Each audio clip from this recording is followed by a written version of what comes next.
Dios les bendiga, bienvenido a la Biblia en un año, día número 101. Hoy es domingo, si empezaste con nosotros desde el primer día y nos tocan 5 capítulos. Estamos en el libro de Éxodo y vamos a estar considerando los capítulos 15 al 19. El capítulo 15 comienza con un cántico de Moisés sobre el hecho milagroso de cruzar el Mar Rojo y la destrucción del faraón y sus carros en una demostración del poder de Dios. Debemos notar que Moisés sintió alegría al ver la poderosa mano de Dios en rescatar a los israelitas, aunque le dolió el final del faraón y sus siervos por la soberbia. Aunque Moisés se regocija en este capítulo, debemos notar el enfoque de su regocijo como la obra poderosa de Jehová y no exclusivamente la muerte de los egipcios. Noten algunos puntos claves de la canción de Moisés. Primeramente, en los versos 1 y 2, que el cántico de Moisés es en respuesta a la salvación de Jehová de Moisés mismo y de su pueblo. Noten la declaración en el verso 2, este es mi Dios y lo alabaré. Lo acontecido en el Mar Rojo acababa de sellar la fe de Moisés y del pueblo sobre la postura de Jehová como su Dios. Noten en el verso 11, en el cual Moisés pregunta quién entre los dioses será semejante a Jehová.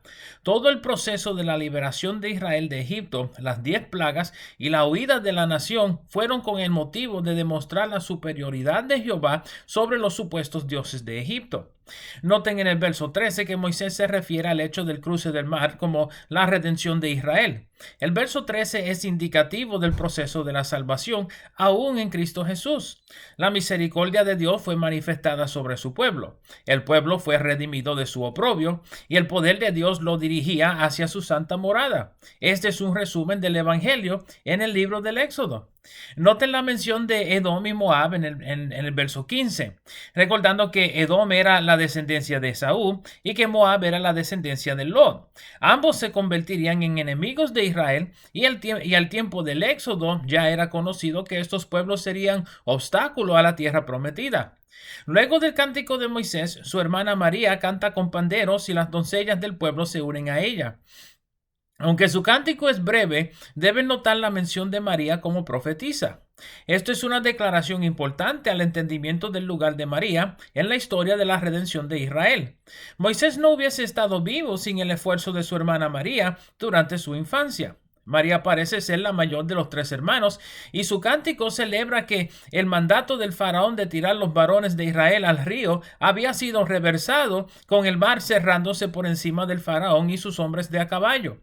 Aunque la Biblia no ofrece lujo de detalles sobre el ministerio particular de María, es evidente que Dios habla mediante María y que tuviese un estatus de prominencia entre el pueblo de Israel.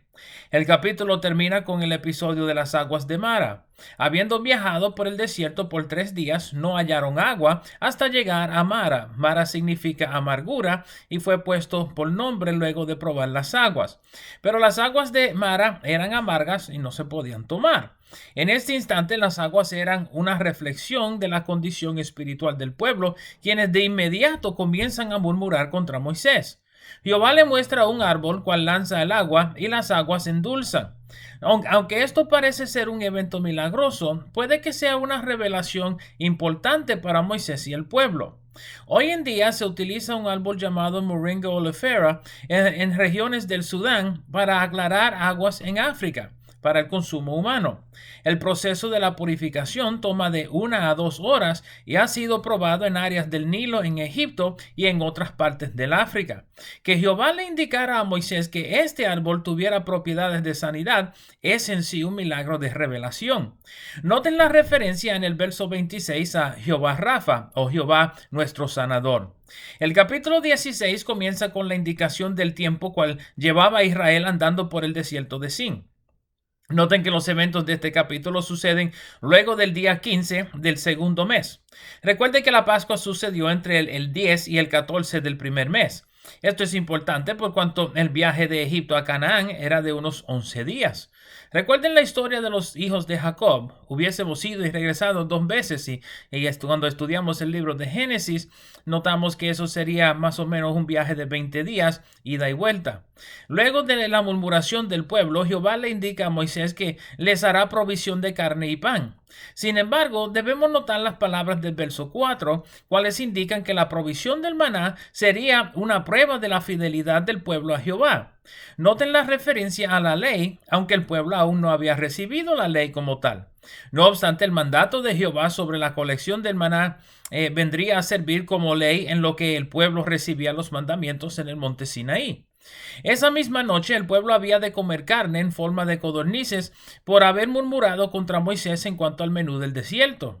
Noten las palabras de Moisés en el verso 8, indicando que toda murmuración no era contra de él y su hermano Aarón, sino contra de Jehová mismo.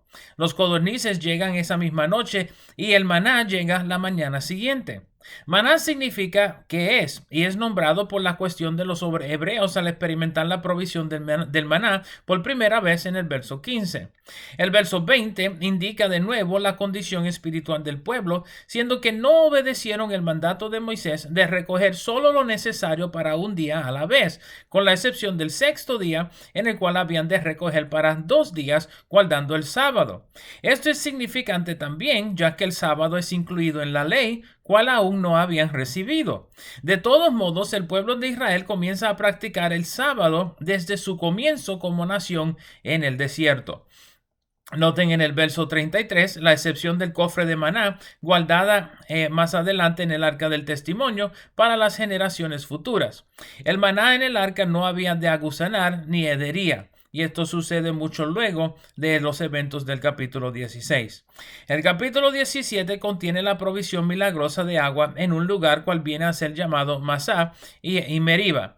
Masá significa lugar de una prueba y Meriba significa lucha o rencilla. Deben estar notando la condición del pueblo de Israel, cual en cada instante posible resultan en murmuración y contienda con Moisés. En respuesta a la murmuración del pueblo en Masá y Meriba, donde el pueblo retó a Dios a ver si estaba con ellos o no, Dios envía a Moisés a golpear la peña en Horeb con la misma vara con cual golpeó el río Nilo en Egipto. Al cumplir el mandato, la peña brota agua y el pueblo toma aguas frescas en el desierto. El capítulo termina con la historia de la primera guerra entre una nación pagana y los israelitas.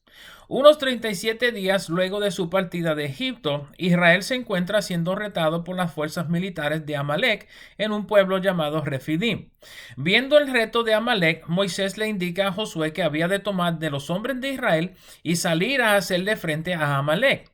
Esta batalla viene a ser de importancia a la trayectoria de Israel, por cuanto le da renombre a Israel como una potencia militar, aunque nunca antes habían enfrentado guerra. Recuerden que el pueblo salió armado de Egipto y en este instante las armas de Israel hubiesen sido las armas de Egipto.